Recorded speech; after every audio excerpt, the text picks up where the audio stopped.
Now you can relax, Jamie. It's time to leap into Land of the Dead.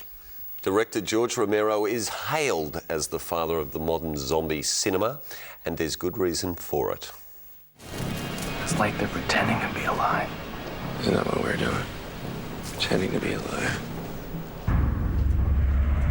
In Land of the Dead, the living are besieged in a walled city ruled by ruthless wheelers and dealers, such as Dennis Hopper's Kaufman. Australian actor Simon Baker plays Riley, who leads a group of mercenaries bringing in essential supplies. From my perspective, it's pretty much timing of it's pretty accurate. It represents a lot of what's going on within our society at the moment, post 9/11, the exploitation of fear, eradication of the middle class. I mean, you can sort of analyse and analyse and analyse it. Simon, are you a fan of zombie movies? I am now.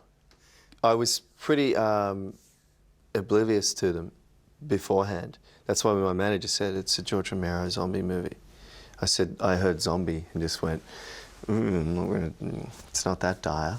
I'm not going to do a zombie movie. I'm an actor, thanks very much. So he said, no, you've got to understand, this is George Romero. George Romero's directing it. He's an icon, and George is just the most humble guy you'll ever meet.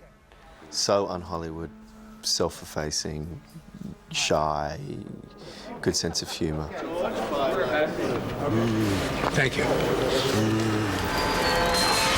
That's our way out. Should we do something about this? That's our way out. Get us there. When mercenary Cholo, John Leguizamo, steals Kaufman's pride and joy, a tank called Dead Reckoning, Riley is sent after him. They're incredibly violent films in a sense, but they're not pro-violence in any way. You know, the violence is gross. There's a grossness in it, and George always shows that, and there isn't a glamour to it. This is the fourth in a series of films Romero started in the late 60s, when his sense of satire was acute and his budgets non-existent.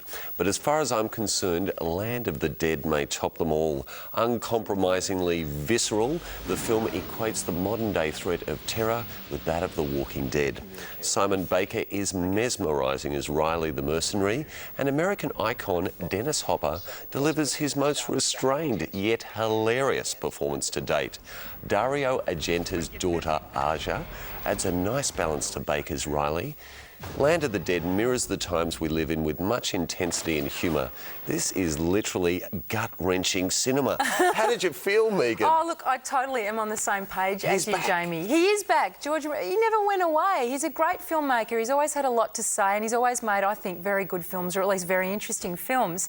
And here he is, 65 years of age, showing all the young whippersnappers how to make a decent zombie film. And that is with intelligence, humour, craftsmanship, you know, it's great meaty social satire and some really inventive gore. It was all there.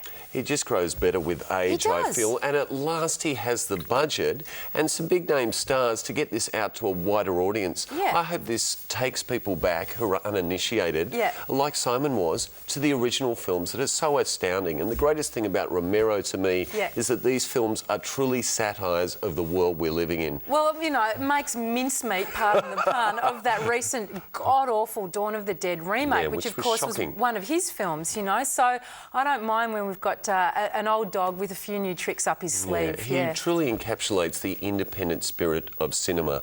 Hey folks, this is the gore I adore. 4.5 stars. Well, I just hope that George Romero comes back as a zombie so he can keep making films after he's dead. 4 stars.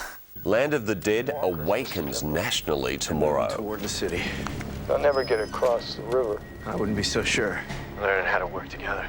They're mindless walking corpses, and many of us will be too if you don't stay focused on the task at hand. Zombies, man. They creep me out.